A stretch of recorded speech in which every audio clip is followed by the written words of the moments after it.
Big boss हे Rakesh Bapatla open support करत आहे. कदाचित या वर्षीची ट्रॉफीच राकेश बापटला मिळेल. आता बरेच लोक म्हणतील की तू असं का बोलतोय. आता मी असं का बोलतोय, कारण या व्हिडिओमध्ये आपण राकेश बापटचा गेम प्लॅन डिकोड करणार आहे आणि बिग बॉस त्याला कशा पद्धतीने सपोर्ट करतंय याबद्दल सुद्धा चर्चा करणार आहे. तर चला या व्हिडिओची सुरुवात करूया, कारण या व्हिडिओमध्ये राकेश बापटला आपल्याला एक्सपोज करायचं आहे.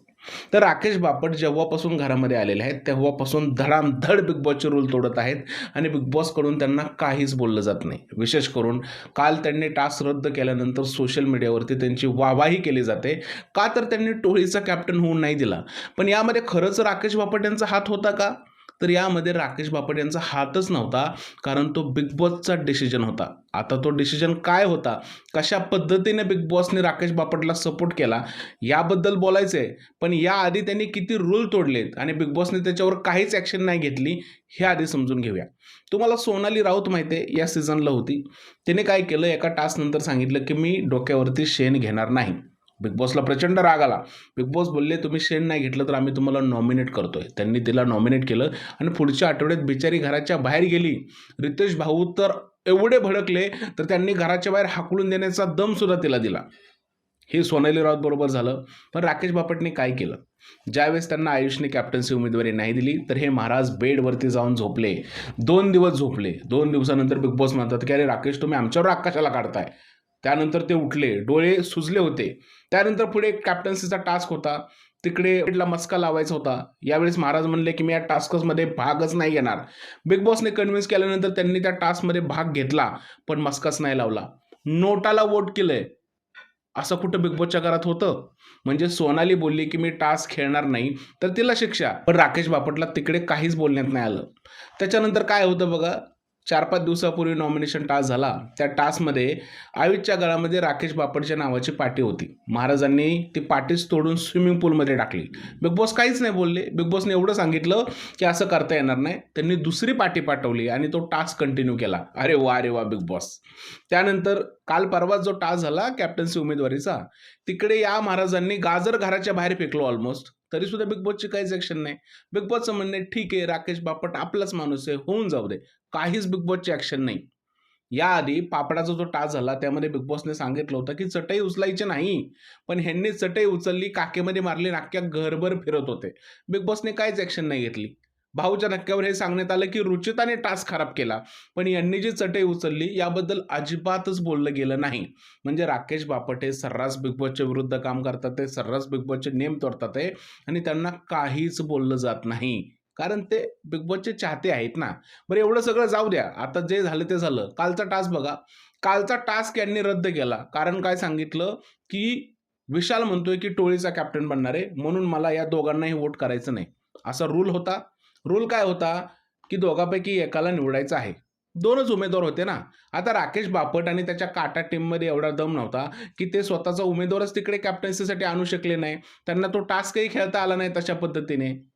ही त्यांची मोठी हार होती आणि आपली हार लपवण्यासाठी हा महाराज काय म्हणतो की मला दोघंही पसंत नाही, दोघांनाही वोट करायचं नाही.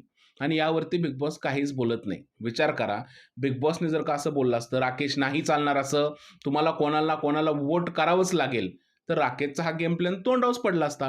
पण बिग बॉस काय म्हणतंय की ठीक आहे, तुमच्यात एकमत होत नाही, म्हणून मी जे आहे हा टास्क कॅन्सल करत आहे.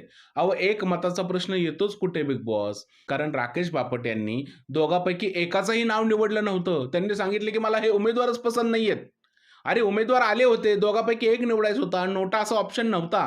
पण बिग बॉस काहीच बोलले नाही, कारण बिग बॉसला हे करायचं होतं की टोळी खूप पुढे चालली होती. टोळी या सगळ्यांना ओव्हरशॅडो करत होती आणि टोळीमध्ये विलन कॅटेगरीचे लोक आहेत. रुचित आहे, विशाल आहे, अनुष आहे, यांना विलनच ठेवायचं होतं आणि राकेश बापटला हिरो करण्यासाठी बिग बॉसने असं दाखवून दिलं की अरे वाह, टोळीला हरवण्यासाठी राकेशने खूपच भारी डिसिजन घेतलाय.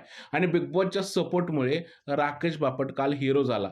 सोशल मीडियावरती जे लोक बोलतात आहे ना, राकेशचा लयच भारी गेम आहे, लयच भारी गेम आहे. हा गेम स्वतःच्या डोक्याचा नाहीये. जर का राकेश बापट खरंच खूप जास्त हुशार असता, तर त्यांनी स्वतः लढून स्वतःच्या टीममधली सगळी लोकं कॅप्टन्सी उमेदवारीसाठी आणली असती. तेव्हा त्याला आपण मास्टर माइंड म्हणू शकलो असतो. किंवा त्याने जे आहेत ते दोघांपैकी एक जणाचं नाव घेतलं असतं आणि विशालला कन्व्हिन्स केलं असतं तेच नाव घ्यायला, तर त्याला मास्टर माइंड म्हटलं असतं. हा काय म्हणतो की टास्क कॅन्सल, कारण माझ्या आवडीचा उमेदवार नाहीये. आता बिग बॉसचे पाहुणे आहात तुम्ही. बिग बॉस तुम्हाला पोचतंय तर तुमचं तेच चाललंय, की टास्क कॅन्सल, टास्क कॅन्सल आणि याला जर का तुम्ही मास्टरमाइंड गेम म्हणत असाल, तर मला असं वाटतं, की हा मास्टरमाइंड गेम खूप महागात पडणार आहे. विचार करा, हीच गोष्ट प्रभूने केली असती, विशालने केली असती, रुचिताने केली असती, रोशनने केली असती, तर बिग बॉस काय म्हणलं असतं?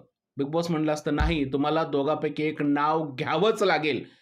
पण इकडे बिग बॉस काहीच बोललं नाही. म्हणजेच बिग बॉसचं जे वागणं आहे ते किती मोठ्या प्रमाणावर पार्शल आहे, हे यातून दिसून येतंय. आता मला हे बघायचंय ज्यावेळेस पुढच्या आठवड्यात टोळीचे लोकं कॅप्टन्सी टास्क कॅन्सल करतील, त्यावेळेस बिग बॉस नक्की काय बोलणार?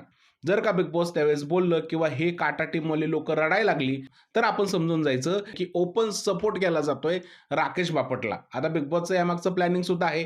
कारण या सीझनला हिरो कोणी भेटत नाहीये. सीझन फ्लॉप होत चाललाय. विलन बरेच पडलेत घरामध्ये. हिरो कोणीच नाहीये. मग प्रेक्षकांच्या नजरेत कोणाला तर हिरो करायला पाहिजे. म्हणून राकेश बापटला प्रेक्षकांच्या नजरेत हिरो करायचा प्रयत्न बिग बॉसकडून केला जातोय.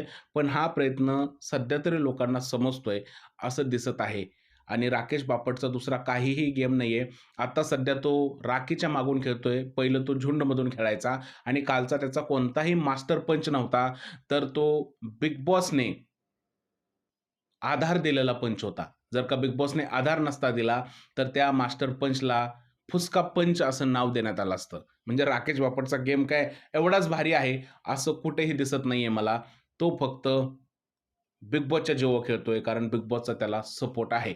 तुमचं काय म्हणणं आहे, की खरंच राकेश बापटचा गेम हा बिग बॉसच्या जीवावर चाललाय का? आणि बाय द वे ज्या लोकांना हा व्हिडिओ बघून मिरच्या लागतील, त्या लोकांना एकच रिक्वेस्ट आहे, की भाई जरा लॉजिकली उत्तर द्या. असं कमेंट केलं म्हणजे तुला बर्नल लागलंय, तू जळतोय, हे तुम्ही पी-आर कॅटेगरीत मोडता. तुम्ही जर का स्वतः पी-आर नाही आणि राकेशचे फॅन आहात, तर तुम्ही लॉजिकली उत्तर द्या. आणि मी इकडे कुणाची फॅनगिरी किंवा चाटुगिरी करायला बसलेलो नाहीये. जे रिअल फॅक्ट आहेत ते सांगायला बसलोय. कारण मी रिव्ह्यू करतो. एखाद्याचा फॅन होत नाही किंवा चाटुगिरी करत नाही. Rakesh Bapatla big boss support करतंय तर करतंय. हे स्पष्ट आहे.